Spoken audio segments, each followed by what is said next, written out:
More than education, training, and experience, a person's level of resiliency is what often determines who succeeds and who fails. The inter-office dynamics at work is an ongoing challenge, and employees and managers are feeling the pain. Whether you own a family business or work for a Fortune 500 company, resiliency is truly the X factor. So take a coffee break and come join us for another edition of the Resiliency X Factor, or as we like to simply call it, RX, your prescription for success in business.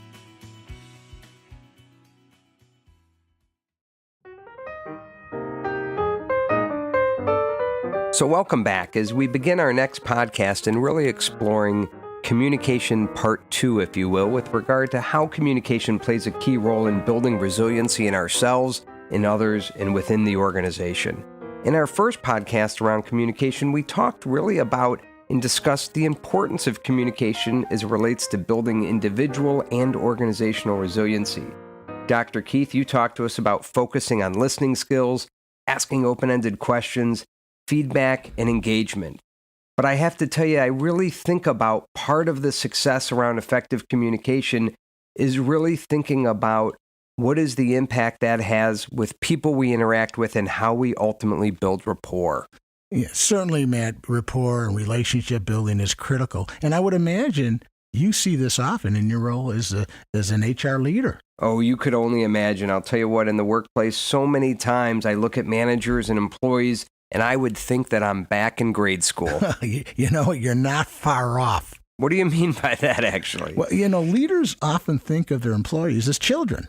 You know, I've heard so many supervisors or managers say, yep, got to babysit these guys all day long. And to think I thought I was kidding when I said that at grade school, sometimes I feel like we're at when we're at work. Yeah. And so if we put some labels to this and what you just described, if these employees are acting like children, then oftentimes the managers are the parent.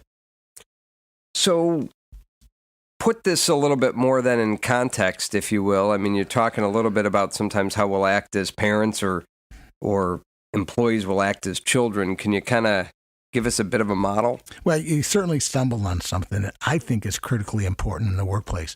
Let me introduce you to a model that was pop psychology back in the 1970s and extremely relevant today. And this is a model that people enjoy because it's simple, it's easy, it's not a bunch of psychobabble, and not only useful in the workplace, but in our home and personal lives also. Let me describe. In all of our personalities, if you would, there are 3 very distinct states that are within all of us. There's a parent part of us, there's an adult part of us, and there's a child part of our personalities. Let me describe quickly each one. The child part of us is that fun-loving, let's have a good time. You know, this is when you're telling jokes at the coffee pot. You're kind of being silly. You're kind of being goofy. You know, maybe after work, there was a snowstorm, for example, and we're walking to the car. All of a sudden, Matt, you take a snowball and you throw it at me. That's our child coming up. That's what I call our positive child. There's a flip side. There's what I call the angry child. Now, Matt, I know you have children. Here's a question. When your children get angry, how do they behave? What do they do? Oh, I mean, they'll throw tantrums and they'll stomp and they'll throw things on the ground or raise their voice or point their finger or give a pouty face or blame, you name it. You betcha. They throw their little temper tantrums. Now, I got a question for you and all the grown-ups who are listening to this podcast right now.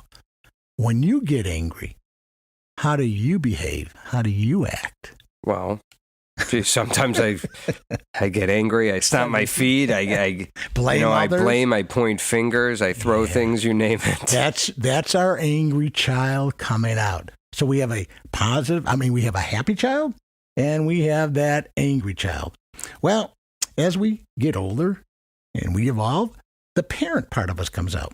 And the parent part of us is that part of us that follows the rules of the workplace. We follow the laws of society. Right now, I'm kind of teaching something that can be seen as a parent function. That's what I call the positive parent.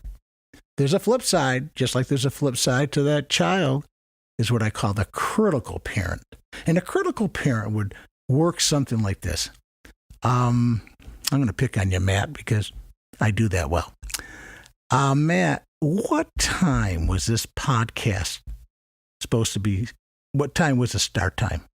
We agreed we'd begin the podcast at 10 in the morning. You betcha. And what time did you come waltzing in to the studio?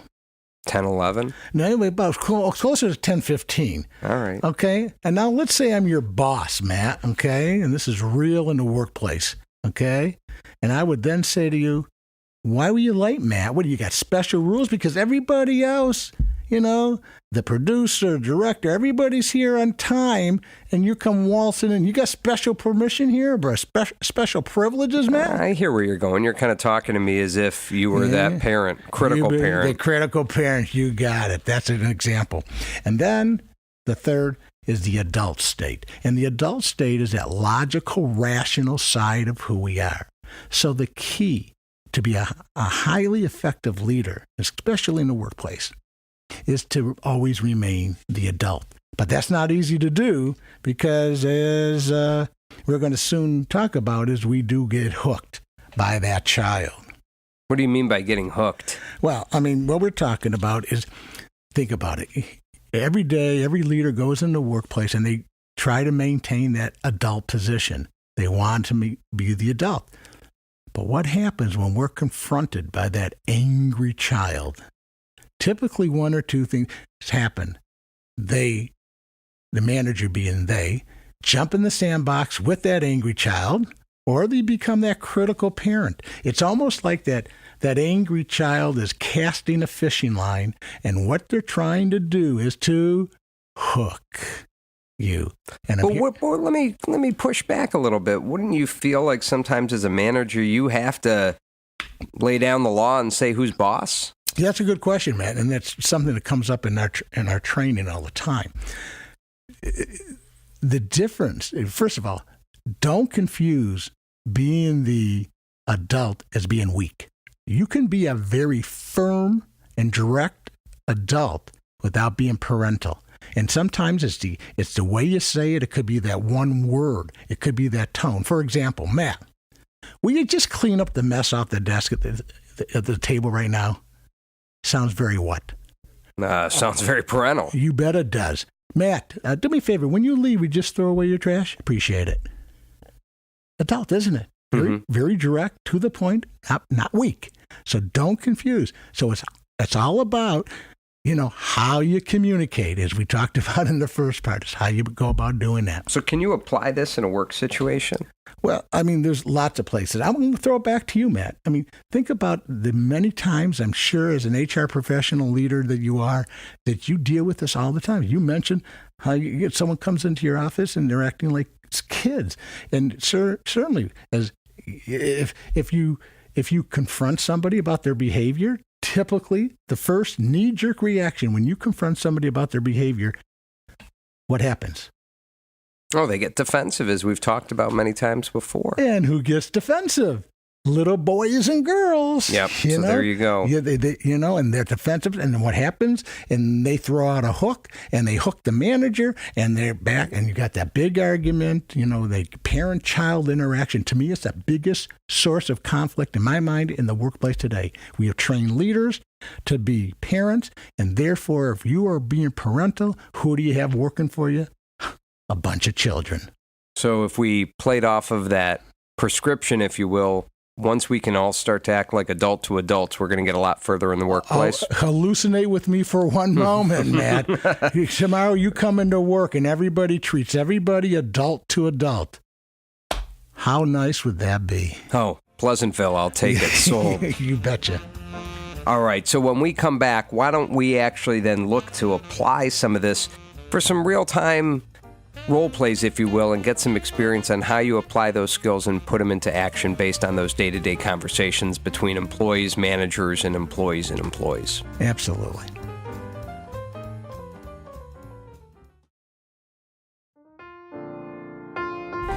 Well, Dr. Keith, welcome back from our break.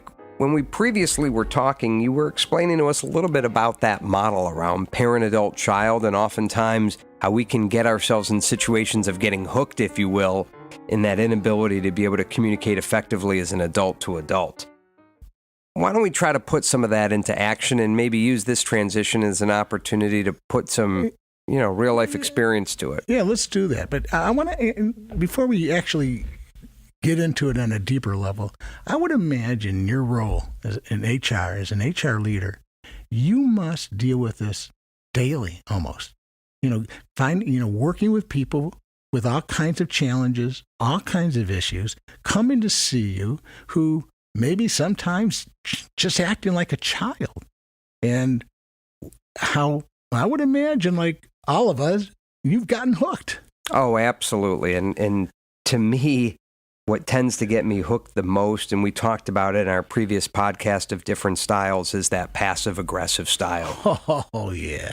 So I can think of countless times where I've engaged with an employee, started off with the most positive intent to have a good discussion, dialogue with them, and then I can start to see, the hands getting crossed, the pouty face, the one-word short answers, and then my fuse just starts to go, and go. And the more I see them begin to shut down, the more I try to, quote, bring them out of their shell. And I'm going to do so by getting, more frustrated and angry, if you will. And I can just kind of feel my blood boiling, if you will. Oh, yeah. And I would imagine probably in some of those scenarios that you said things or done things that afterwards you went, oh, my goodness, why did I do that? Well, let's just say it won't win me the HR Professional of the Year. And it's funny, as a psychologist, even in my home life, people say, well, your relationships must be great because after all, you're a psychologist. I said, wait a minute. I'm a human being first. So every listener right now who's listening to this and you're thinking about the times that you got hooked by somebody and then you feel awful afterwards, no need to feel bad. Put the baseball bat down because you know what? We're human. And every single one of us, despite our position in life, our careers, we're going to get hooked. And hey, I'm coaching a physician, for example, right now that in the OR, he's a surgeon, ripped the phone out of the wall and threw it across the room at a nurse. Well, that takes getting hooked to a whole new level. You bet. But this is a physician. How would you like to be the patient on the gurney? I hope I'm under general anesthesia if that's the case. So let's put this thing into action and maybe we can give some role plays and just some examples of what that could really look like, because I'm a big believer that practice is what helps when you're really trying to define and work through a model like you just shared with us. Good idea. So let's lay it out. How about this type of scenario? Something that is very common. We see a lot. Let's say, Matt, I'm your boss. You report to me. Okay. And you've been coming into work late lately. Your productivity has been slipping. And it's now a time for me to call you into the office and have a discussion. So as we do this, Matt, take the leeway here. You can bust my chops, okay? All right. It's Take okay. pleasure in it. Yeah, not too much pleasure, okay? And we'll do. Let's do it. Let's see. Let's play this out. Okay. Action. Okay, Matt, you're probably wondering why I asked you to come in today. Yeah, sure. I mean, you asked me to come in, so here I am. Yeah, I don't know if you realize it or not, Matt, but this is like the fourth time in 2 weeks you've been rolling in. You're late.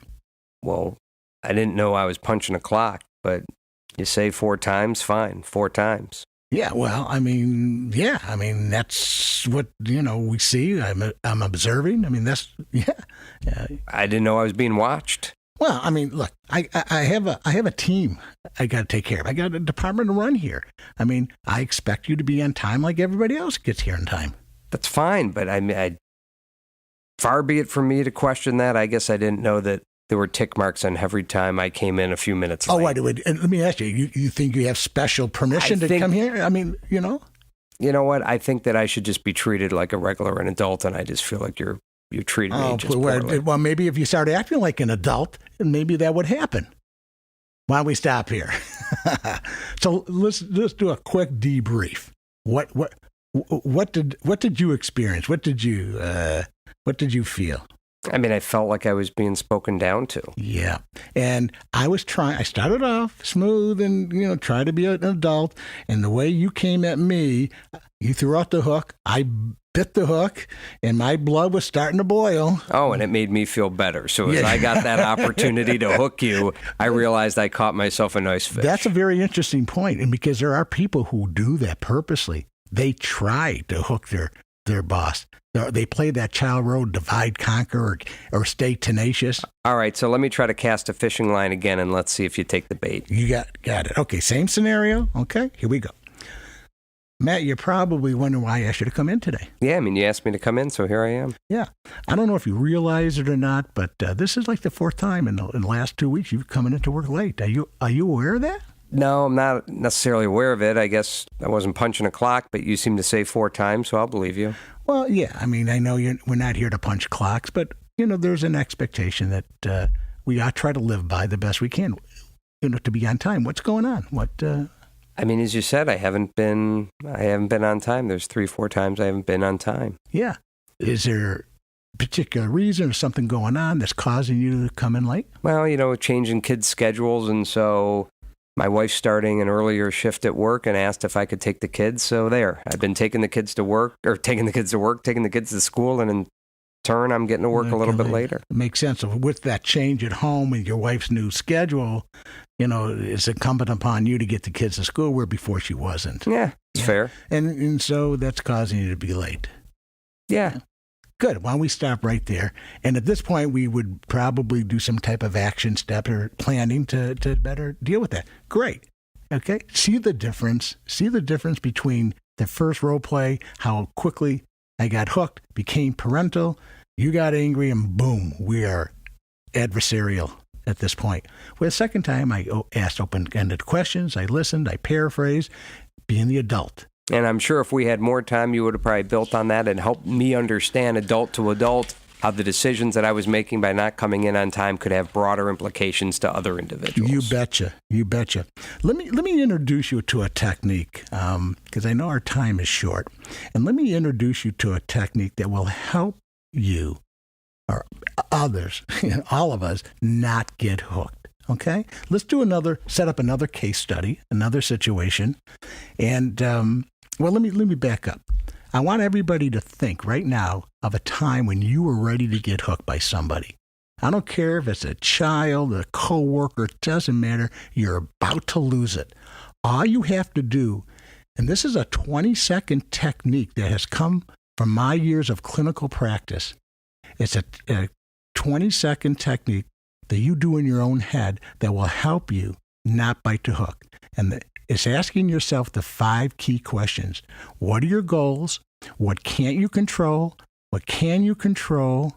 What are your choices? And what are the consequences of your choices? All right, so let's pick this scenario then. Here I am. I know we've done a lot of dynamics between managers and employees, but I think there's equal communication challenges between employees and employees, peer-to-peer. Good. So why don't we just set the stage and say that, you and I are peers. Is that fair? Yeah. I'll give you a real-life example that I feel like I deal with sometimes in the workplace is that I feel like a peer isn't owning up to an area of responsibility of a project or something that they should be taking on and tackling a fair share of the task.